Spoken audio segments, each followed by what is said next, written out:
Hi, this is Brandon from Watches on You. Today we're going to be comparing the new Omega Seamaster 300 meter diver and the Omega Seamaster Planet Ocean 600 meter 43.5 millimeter version. So the whole reason for this video is that, in my opinion, with the release of the new Seamaster 300 meter diver, these watches have kind of merged together and become very, very similar. Although they occupy a different kind of position in the marketplace, as the Planet Ocean you see here is $6,550 and the diver 300 meter is $4,750. So, and then actually one thing to note is that this does come on a bracelet as well, and the bracelet is just $100 more, so it'd be $4,850.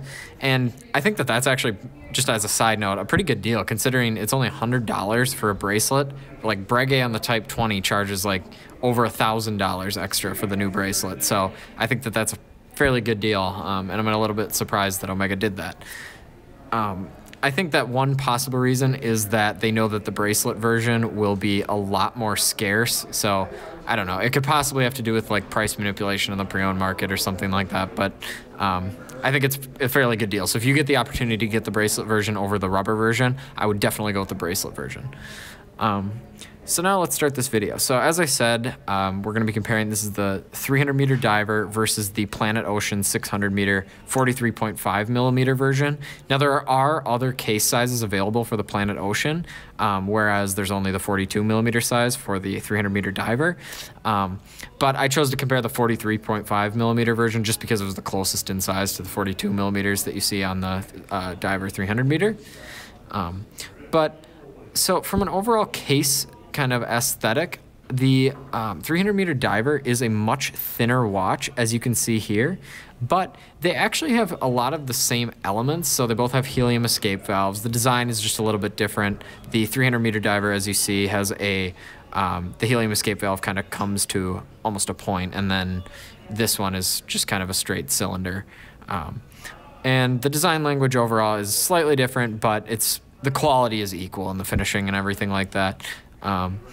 And both of them have ceramic bezels, and I do think it's odd that they almost still sell the Planet Ocean, because I mean the big difference in the cases is the water resistance, and that's probably the biggest difference. The Planet Ocean has double the water resistance of the diver 300 meter, but that honestly 300 meters is sufficient for pretty much any diver. So I still think it's a little bit silly that these both are in the marketplace, and given that the Planet Ocean is much older than the diver 300 meter, I think that it may be discontinued in the future. I mean, the movements between these are very, very similar. They both have the same anti-magnetic resistance at 15,000 Gauss. The Planet Ocean in the 39 millimeter size, or 39.5 millimeter size, actually uses the same movement as the diver 300 meter. It's the caliber 8800 movement, and that has, again, the same power reserve, which is 55 hours on the diver 300 meter, and on the 43.5 millimeter version, which you see here, it's got the caliber 8900 movement, which has a power reserve of 60 hours. So the Planet Ocean has 5 more hours of power reserve, but both of those power reserves are very impressive, and it wouldn't really make that much of a difference in real life. So that's something to consider. Just from an overall design element, maybe you don't like the wave dial on the Seamaster 300 meter diver. Also, maybe you don't like how the date is at 6 o'clock as opposed to 3 o'clock. Frankly, I would probably just end up purchasing the Seamaster 300 meter diver. I think it's newer, it'll hold its value better. Overall, I like the look of it slightly better, but they're both fantastic watches. The bezel action is a little bit different on the Planet Ocean. It's a lot louder, but it's still not shaky at all. And I think the reason that the sound is different may just be due to the fact that it has a different shape. But the action's great. Again, both of them are nowhere near that of a Seamaster, of a Rolex Submariner, in that they're not very smooth.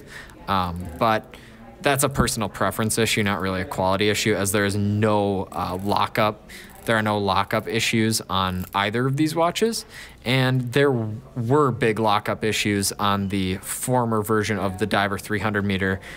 It would shake around a lot. I have a previous iteration personally, and it definitely is way more shaky than this. So that's probably something that can be adjusted by a watchmaker or fixed, but the quality is definitely greater on the new version than the old version. So now I'll be comparing the bracelets of these watches. So I have a two-tone 300 meter diver here, and the bracelet is exactly the same as the steel, except for these on the steel are not two-tone, obviously. But the bracelets between these watches are very similar, if not exactly the same. Well, the clasps are exactly the same. The actual bracelet is slightly different, but both are equally as comfortable. I'll be doing a wrist shot shortly just to show you the differences. And the Planet Ocean's bracelet is a little bit more closer to a Speedmaster bracelet than the 300 meter diver is. The 300 meter diver's bracelet is a lot sharper than the older versions, but it actually has screwed in links. So that is definitely an improvement over the old version. We've actually reviewed the 300 meter diver in a previous video, and I'll be leaving a link in the description if you want to see that, where we go more in depth into that watch. But both of these are fantastic bracelets. Omega is probably my favorite manufacturer of bracelets. I really like the work that they do. So now I will be putting these on for a wrist shot. So here's the Planet Ocean. It definitely is larger. It looks a lot larger than the Diver 300 meter, not only due to the bigger case size of 43.5 millimeters, but also due to that thickness that I talked about. It would be difficult to get this under a suit shirt cuff compared to the Diver 300 meter, but I think it looks fantastic. Unless you have a really small wrist, you should be fine on that one. And even if you do have a small wrist, this Diver 300 meter would actually be great. I mean, it's very thin. I much prefer this watch over the Planet Ocean personally, but again, the quality is pretty much the same. And you get that extra depth rating with the Planet Ocean. So as you see, the wrist shot is very nice. This would easily fit under a suit cuff. Or suit shirt cuff, I suppose.